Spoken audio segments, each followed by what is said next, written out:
Enero, día 23 del año 2020 de la encarnación de nuestro Señor Jesucristo. Sin novedad en la posición. La silla del bienaventurado Pedro continúa vacante desde la muerte de su santidad Pío XII el 9 de octubre de 1958. San Ildefonso, arzobispo de Toledo.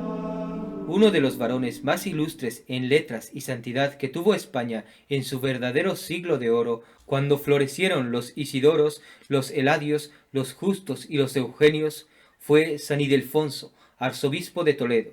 Su nacimiento y aun su concepción fueron fruto de la piedad y dádivas con que quiso Dios premiar en esta vida las limosnas y oraciones que los habían merecido. Sus padres Esteban y Lucía, gente noble y poderosa, vivían afligidos, no habiéndoles dado el cielo en algunos años que llevaban de casados, quien perpetuase su estirpe y heredase con su hacienda de piedad.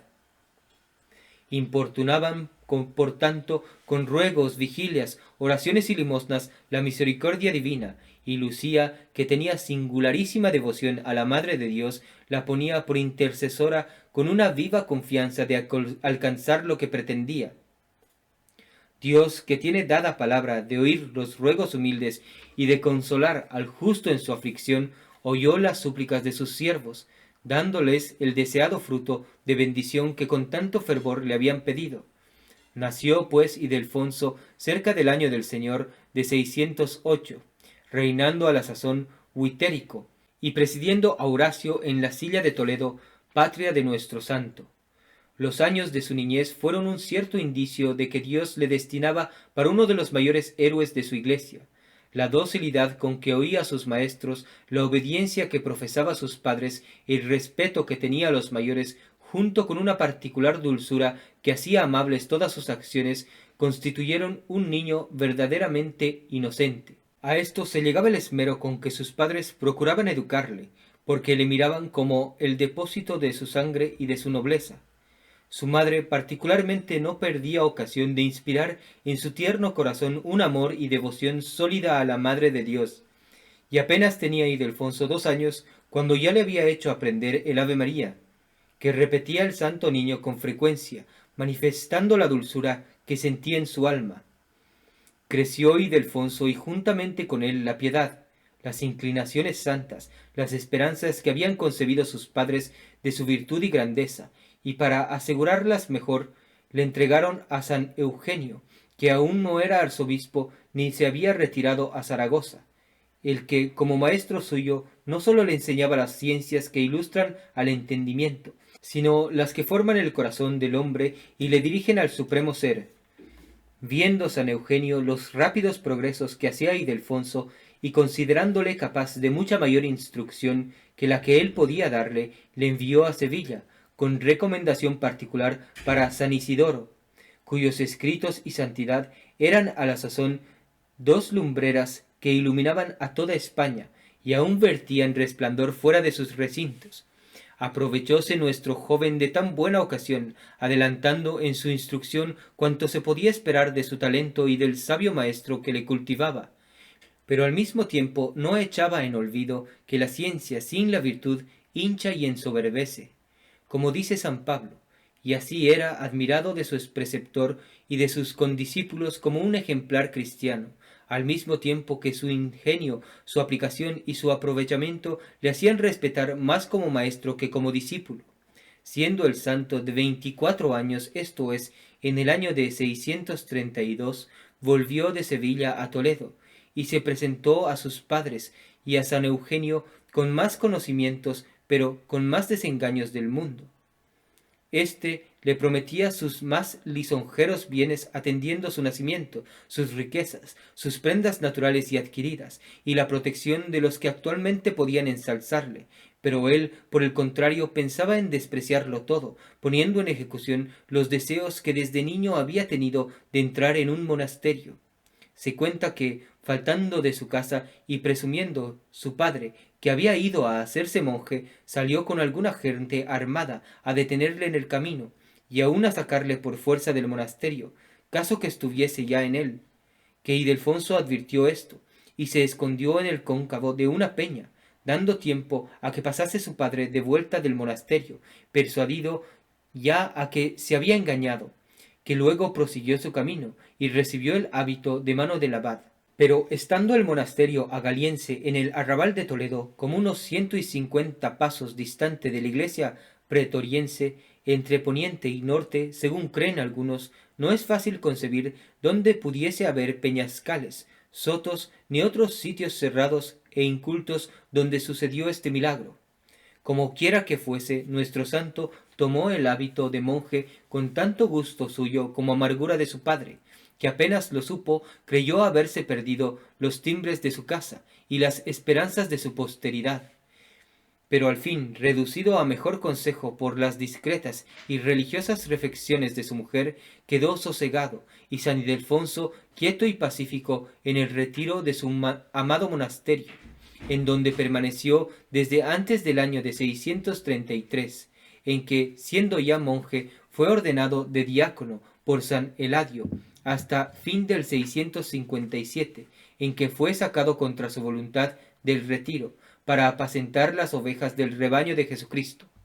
En este largo tiempo tuvo su espíritu cuanto podía desear para emplearse enteramente en lo que le deleitaba, que eran las virtudes cristianas, su mortificación, su silencio, su caridad, su continua oración y su asistencia a los ejercicios más humildes le hicieron reconocer fácilmente por un monje perfecto, capaz de servir de ejemplar a los demás en el oficio de abad que había vacado.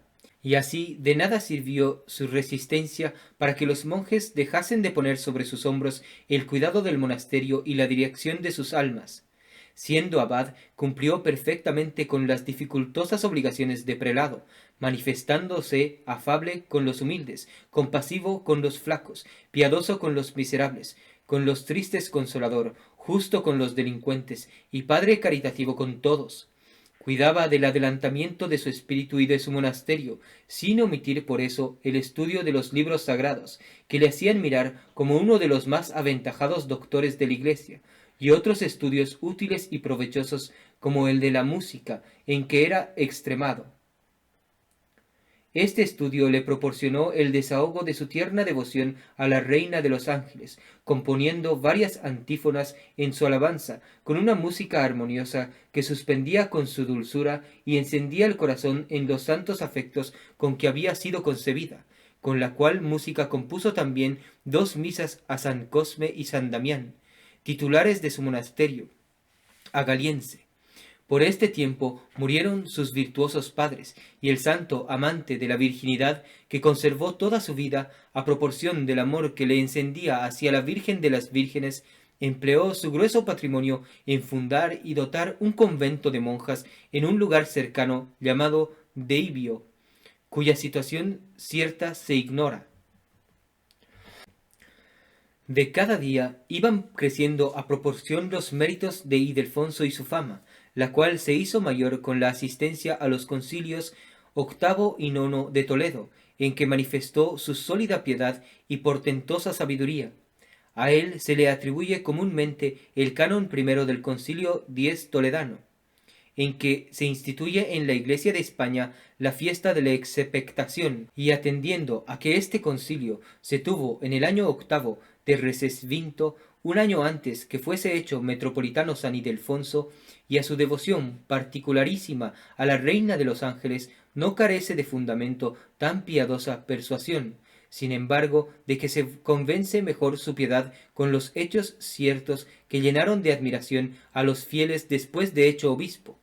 Esto sucedió en el año del Señor 657, a principios del mes de diciembre, habiendo pasado a mejor vida su predecesor y maestro San Eugenio, en 13 de noviembre del mismo año. Sólo Ildefonso pudiera haber enjugado las lágrimas justamente vertidas por San Eugenio y llenar el vacío con que la falta de éste había de experimentar la Iglesia de España. Esta se hallaba bien instruida de las sobresalientes prendas que adornaban a Ildefonso y que le hacían el más acreedor a la prelacía de cuantos florecían en la península, y así le eligió por metropolitano de Toledo con tanta aceptación y aplauso de todos como dolor y amargura de parte del santo, que se hallaba bien con su amada soledad. Resistió cuanto pudo tanto que fue necesario que el rey le obligase con alguna violencia para que se determinase a sentarse en la primera silla, pero persuadido a que Dios la llamaba a aquel honor, hubo de condescender con la voluntad divina y tomar sobre sí tan formidable carga. Consagrado metropolitano de Toledo, comenzó a esparcir rayos de luz como un sol brillante en medio de su carrera, o como la luna en su mayor llenura. Misericordioso con los pobres, los socorría con abundantes limosnas, sin que hubiese viuda, huérfano o desamparado que no hallase en él padre benéfico. Sus ojos se dirigían a todas partes, en donde quiera que encontraba el mérito le premiaba, y con la misma igualdad corregía o castigaba donde quiera que hallase los delitos. Era agudo en las disputas, y tan elegante y copiosa su manera de decir que parecía que Dios hablaba por su boca, según asegura San Julián en su vida, y Sixila, varón insigne en santidad y letras, que también fue cronista suyo, mostróse bien esto, porque habiendo pasado a España de la Galia gótica unos herejes que, siguiendo la doctrina de Elvidio, negaban la virginidad perpetua de María, San Ildefonso los confutó, escribiendo un libro maravilloso de este argumento, y los obligó a salir de España. Agradóse tanto la Madre de Dios de este servicio, que estando el santo en fervorosa oración, se le apareció la piadosa Virgen, con el libro en la mano, y se dignó de dar gracias a su siervo por el valor, celo y sabiduría con que había defendido su virginidad. A este celestial favor que el santo había recibido en secreto, se siguió otro sumamente público. Concurrieron al templo de Santa Leocadia a celebrar su día el rey, la clerecía e inmensa multitud del pueblo, y estando San Ildefonso orando inmediato al sepulcro de la santa, que entonces se ignoraba, he aquí que repentinamente se levanta por virtud superior una losa del pavimento que dificultosamente podrían moverla 30 jóvenes robustos. Sucesivamente sale del sepulcro la santa, cubierta de un delgadísimo y cándido velo, y llegándose a Ildefonso, le abrazó y le dijo en alta y clara voz: «Por la vida de Ildefonso vive mi señora». El pueblo se conmueve todo absorto de admiración y de alegría. Todo era dar a Dios gracias y bendiciones, y el clero entonaba aleluyas, repitiendo el cántico que el santo prelado había compuesto para la solemnidad de la Virgen María, y que se usa hoy en toda la iglesia. Tenía San Ildefonso asido el velo de la Santa Virgen, y clamaba con ansia que le diesen con qué poder cortarle un pedazo para memoria de milagro tan portentoso. Recesvinto, que lo advirtió, alargó un cañavete que traía a la cintura, con el cual cortó San Ildefonso una porción del velo que tenía asido, custodiando después la reliquia y el cuchillo en una caja de plata. Desapareció la santa, y celebraron su solemnidad con el fervor, alegría y devoción que es fácil concebir después de haber recibido favores de tan superior orden. Con estos regalos celestiales se encendía más y más el corazón de Ildefonso en el amor de Dios de que estaba abrazado, y en el obsequio de su Madre Santísima, cuyo honor con tanto empeño había defendido. Multiplicaba las limosnas, los ayunos, las vigilias y todas las obras de piedad. Estudiaba y predicaba incesantemente con especialidad en las festividades de la Virgen, y deseando que sus ovejas se dispusiesen con el mayor fervor para celebrar la nueva solemnidad establecida por sugestión suya en el Concilio X, mandó que se celebrasen 3 días de letanías con ayuno antes de la fiesta de la expectación, la cual en el concilio dicho se llama de la encarnación del divino Verbo. Ejecutóse así, y la piadosísima Virgen, agradada y complacida sumamente de los obsequios de su siervo, quiso dar nuevas pruebas de la ternura con que le amaba, haciéndole un regalo de los tesoros celestiales de su Hijo, que fue al mismo tiempo un testimonio auténtico de la santidad y superiores méritos de San Ildefonso. Ya habían precedido los 3 días de letanías y ayuno para la solemnidad de la Virgen. El santo, encendido en su amor y en su servicio, había previamente dispuesto que se leyese en su oficio el libro de la Purísima Virginidad, escrito en estilo salmódico, propio para el canto eclesiástico, y compuesto de testimonios del Viejo y Nuevo Testamento. Había acabado en aquellos días una misa que se debía cantar en aquella solemnidad, cumpliendo de este modo la prevención del concilio, que disponía se celebrase la nueva festividad con el más solemne rito y magnificencia religiosa que fuese posible. Yendo pues el santo, acompañado de mucha gente que le precedía con hachas encendidas, a cantar los maitines de medianoche, llegaron todos a la iglesia, abrieron las puertas los que iban delante con las hachas, y vieron tal golpe de luz extraordinaria y divina, que no pudiendo sufrir con los ojos mortales el excesivo y desusado resplandor, se quedaron medio muertos. Cayéronseles de las manos las luces, y absortos, atónitos y sorprendidos, sólo tuvieron espíritu para oír, dejando a San Ildefonso solo. Entró el santo en la iglesia, y aunque la luz celestial que iluminaba no dejó de llevarle la atención, con todo eso se dirigió a donde acostumbraba, y puesto de rodillas comenzó a hacer oración. Suspendióle la celestial armonía con que los espíritus angélicos entonaban cánticos a su reina, y volviendo los ojos hacia la silla donde acostumbraba sentarse a predicar, vio sentada en ella a la Madre de Dios, María Santísima, cercada de resplandecientes y purísimos coros de vírgenes, los que con infinita multitud de ángeles alababan a su Señora. Quedóse el santo suspenso, clavados sus ojos en la Madre de Dios, la cual con semblante benigno y amoroso le dijo estas palabras: Ven acá, buen siervo de Dios, recibe de mi mano este pequeño don que te traigo de los tesoros de mi Hijo, que es justo tengas un vestido sagrado y bendito en los cielos, para que uses de él solamente en mi día. Y sabe que por haber tenido siempre los ojos de la fe fijos en mi servicio, y haber inspirado dulcemente en los corazones de los fieles mis alabanzas, no sólo te adornarás en esta vida con este precioso vestido de la iglesia, sino que en la vida eterna te regalaré con otras dádivas en compañía de otros siervos de mi Hijo. Dicho lo cual, desapareció la piadosa reina, juntamente con la luz, los ángeles y vírgenes que la habían acompañado, dejando al santo absorto y anegado en la delicia incomprensible de tan divinos favores. Los que habían acompañado a San Ildefonso volvieron solícitos de saber qué cosa le había pasado en aquella celestial visión, y se hallaron orando y dando a Dios humildes gracias por su dignación, y de la de su Madre Santísima. Vieron también la casulla celestial, y divulgando por toda la ciudad el milagro, concurrió al día siguiente infinita multitud de pueblo a la iglesia, celebrando los oficios divinos con tanta devoción y tan copiosas lágrimas de ternura que parecían los fieles más ángeles que hombres.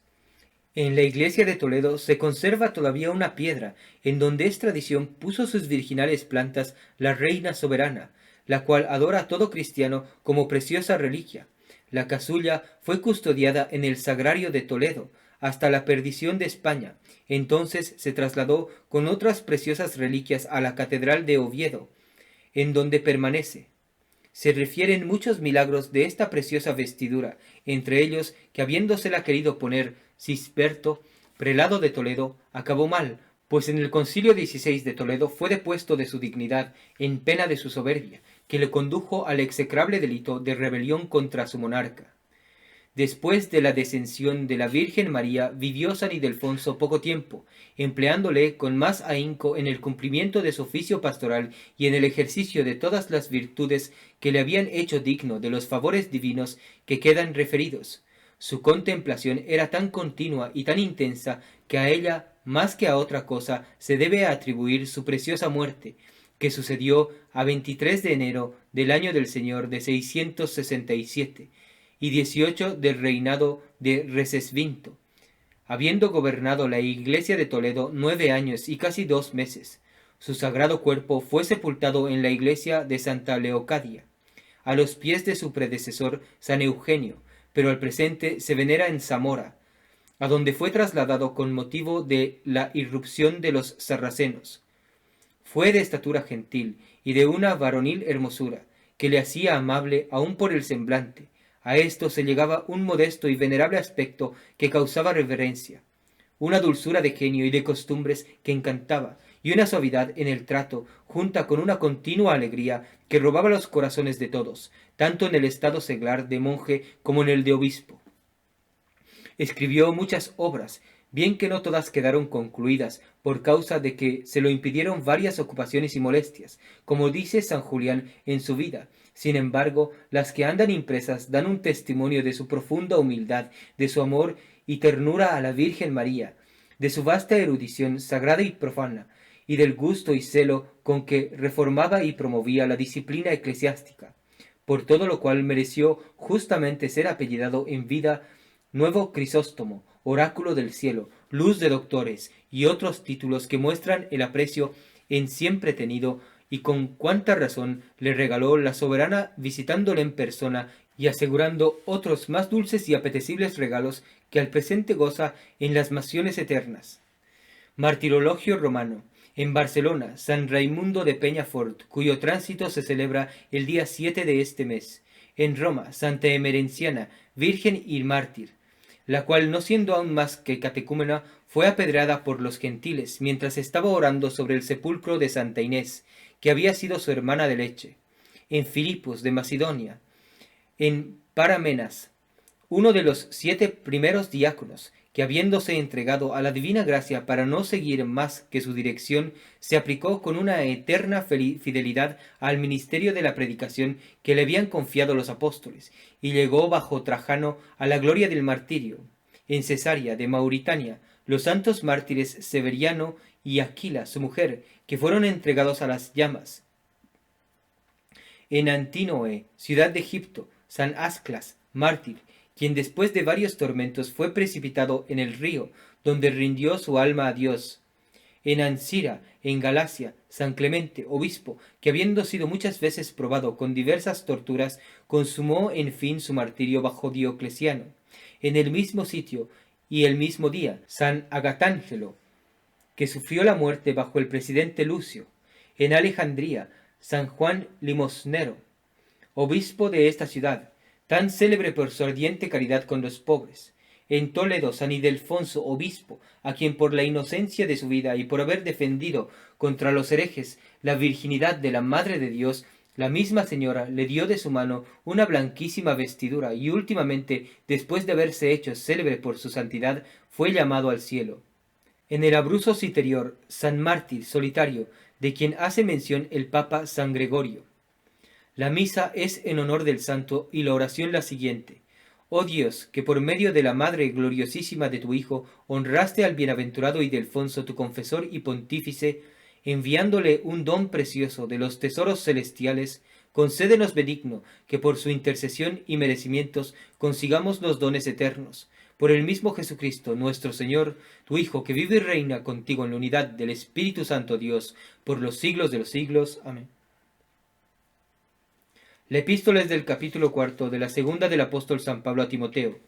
Carísimo, te conjuro delante de Dios y de Jesucristo, que ha de juzgar a los vivos y a los muertos, por su venida y por su reino, que prediques la palabra, que instes a tiempo y fuera de tiempo, que reprendas, supliques y amenaces con toda paciencia y enseñanza, porque vendrá tiempo en que no sufrirán la sana doctrina, antes bien juntarán muchos maestros conformes a sus deseos para que les halaguen el oído, y no querrán oír la verdad, y se convertirán a las fábulas. Pero tú, vela, trabaja en todo, haz obras de evangelista, cumple con tu ministerio, sé templado, porque yo voy a ser sacrificado. Y se acerca el tiempo de mi muerte. He peleado bien, he consumado mi carrera, y he guardado la fe. Por lo demás, tengo reservada la corona de justicia que me dará el Señor en aquel día, el justo juez, y no solo a mí, sino también a todos los que aman su venida. Reflexiones. Vendrá tiempo en que los hombres no quieran sufrir la sana doctrina. Quizás se pensará que está muy lejos de nosotros este tiempo desgraciado de que habla el apóstol, mas para creerlo así era necesario ver que fuese generalmente bien recibida la sana doctrina. ¿Qué se piensa de un predicador cuando en desempeño de su sagrado ministerio combate las supersticiones, los abusos, las falsas devociones que reinan en el pueblo, pero que ceden en beneficio de algunos particulares que tienen interés en sostenerlas? Se dice que esto es destruir la piedad, que es alterar la creencia del pueblo, que a éste se le debe dejar en su buena fe, como si la piedad cristiana debiera apoyarse en fábulas y mentiras injuriosas por todos respectos a la misma religión que las detesta. Es mejor recibida la sana doctrina del que hace ver los evidentes peligros que ocasionan a la conciencia los teatros, los espectáculos sangrientos, ciertos bailes y algunas concurrencias de donde no puede menos de salir manchada la inocencia. Se verían tan frecuentados los lugares de disolución si se viese bien recibida entre los cristianos la sana doctrina. No parece sino que el ser uno católico cristiano no consiste más que en saber el símbolo y lo que se debe creer, y descuidar totalmente de lo que se debe practicar. Ya se ve, el símbolo no está en guerra con las pasiones, y se quisiera que el decálogo se convirtiese en artículos de pura creencia. Dígase a una de esas personas mundanas que la Virgen Santísima no es Madre de Dios, se irritará, se enfurecerá y dirá que perderá la vida en defensa de lo contrario. Pero dígasela que debe mortificarse y llevar la cruz de Jesucristo, se la verá disculparse, santificarse y asegurar que en nada haya peligro. ¿Y es esto algo más que una ligera sombra de cristianismo? El Evangelio es del capítulo 5 de San Mateo. En aquel tiempo dijo Jesús a sus discípulos: Vosotros sois la sal de la tierra, y si la sal se deshace, ¿con qué se salará? Para nada tiene ya virtud, sino para ser arrojada fuera y pisada de los hombres. Vosotros sois la luz del mundo. No puede ocultarse una ciudad situada sobre un monte, ni encienden una vela, y la ponen debajo del celemín, sino sobre el candelero, para que alumbre a todos los que están en casa. Resplandezca, pues, así vuestra luz delante de los hombres, para que vean vuestras buenas obras y glorifiquen a vuestro Padre que está en los cielos.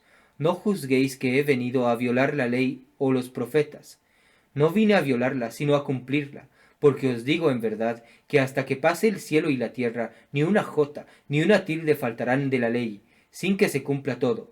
Cualquiera, pues, que quebrante alguno de estos pequeños mandamientos y enseñare así a los hombres, será reputado el menor en el reino de los cielos, mas el que los cumpliere y enseñare, será llamado grande en el reino de los cielos. Meditación de los daños que causa el lujo. Punto primero.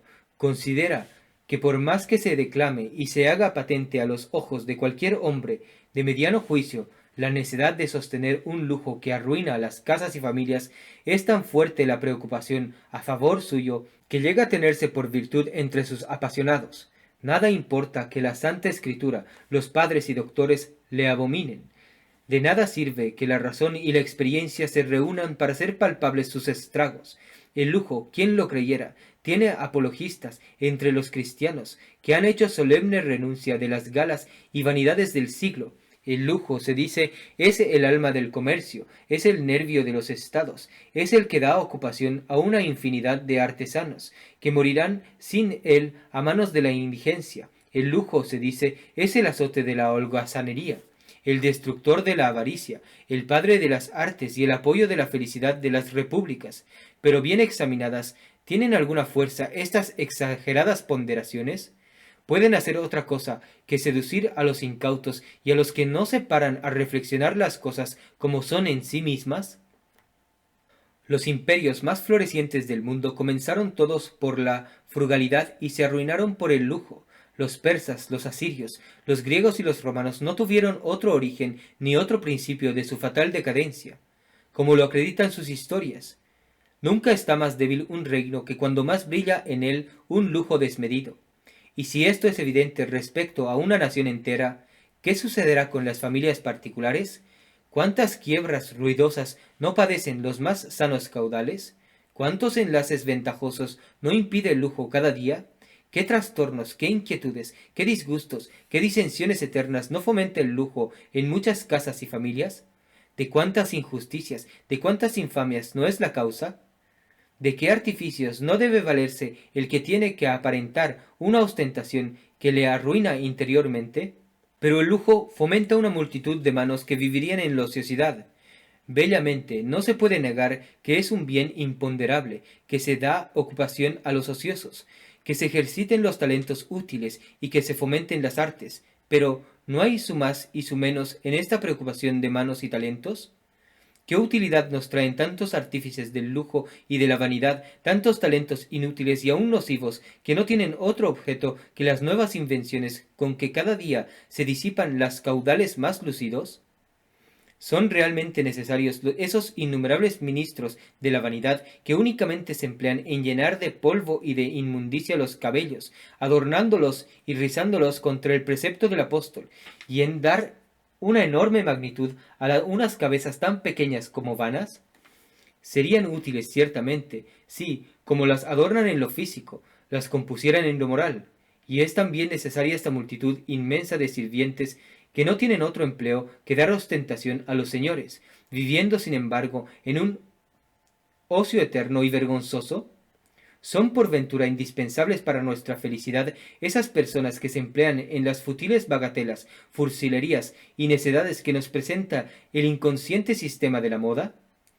Mas se fomenta el comercio y subsisten los artesanos, así se dice, pero ábranse los libros de los comerciantes y se verán llenos de cuantiosos créditos contra esas mismas personas que aparentan en el público el lujo más brillante. Se verá la mayor miseria cubierta con una ostentación magnífica y pomposa.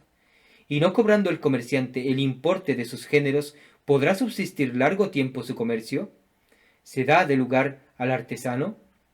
Pero cuántos de estos infelices suspiran largo tiempo por sus jornales, carecen del fruto de sus sudores, con que deberían alimentar a su familia, y padecen entre tanto no sólo el horror de la miseria, sino insultos y desprecios de parte de sus deudores?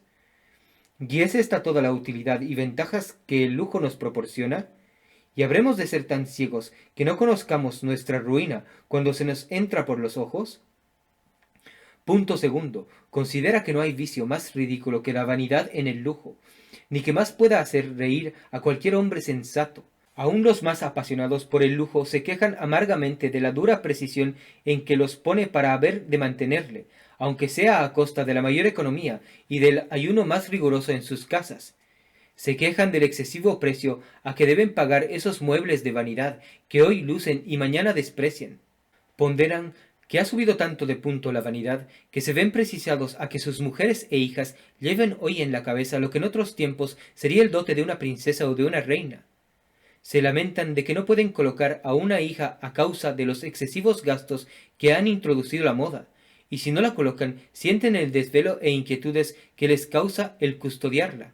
Así hablan los mismos esclavos del lujo, aquellos hombres en cuyas manos está el librarse enteramente de tan tirana esclavitud, si tuviesen siquiera una hora de juicio. ¿No sería un loco el que pudiendo con solo querer librarse de una enfermedad se obstinase en padecerla y se quejase de sus males? ¿No sería más digno de risa que de lástima? Pues esto es lo que sucede con los lujosos. Todos se quejan, todos pueden, solo con que quieran, librarse de estos molestos sinsabores, y con todo ninguno se resuelve a romper esta cadena de que a todos enlaza. No es menos risible la locura de los que dicen serles necesaria la ostentación y el lujo para distinguirse de los inferiores y de las gentes de otra clase, y llega a tanto el destino que creerían arriesgar su honor si no se presentasen con el mismo tren y magnificencia que los demás de su esfera y condición. Sublime idea, por cierto, la que tiene del mérito y del honor. A poco tiempo que se reflexione, se conoce claramente que el honor no tiene enemigo más poderoso ni más temible que el mismo lujo con que quiere conservarse.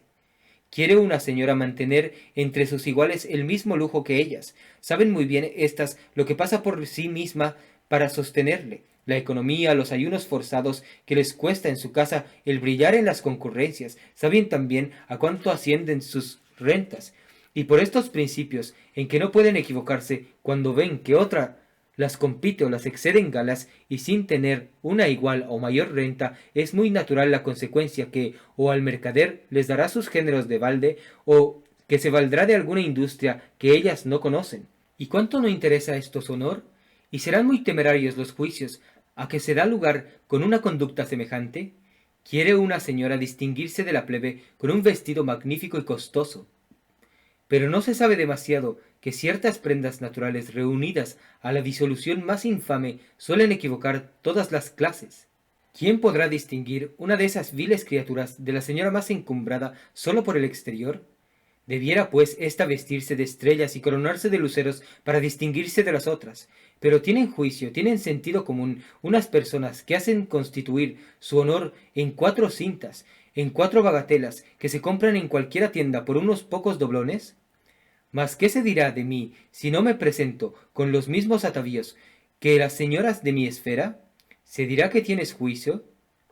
¿Que no eres tan loca como las demás? ¿Que usas de tu razón, que fundas tu mérito en las operaciones, que no eres vil, esclava de los caprichos de la moda, que crees que el vestido no puede darte un mérito verdadero, que te sabes contentar con una decencia cristiana y digna de que la imitasen las demás? Esto es lo que se dirá, y así pensará todo hombre sensato. Es verdad que no juzgará del mismo modo esa turba de adoradores sacrílegos que te adula, que celebra tus prendas y elogia el bello gusto de tus adornos. Pero eres tan inocente que no adviertes a dónde se dirigen esos fingidos elogios. Saben muy bien esos jóvenes a quienes procuras agradar, que a proporción que es mayor tu artificio en adornarte, es menor el que tienen que emplear para seducirte. Esos mismos que elogian tus gracias y belleza no son los que te buscarán para esposa.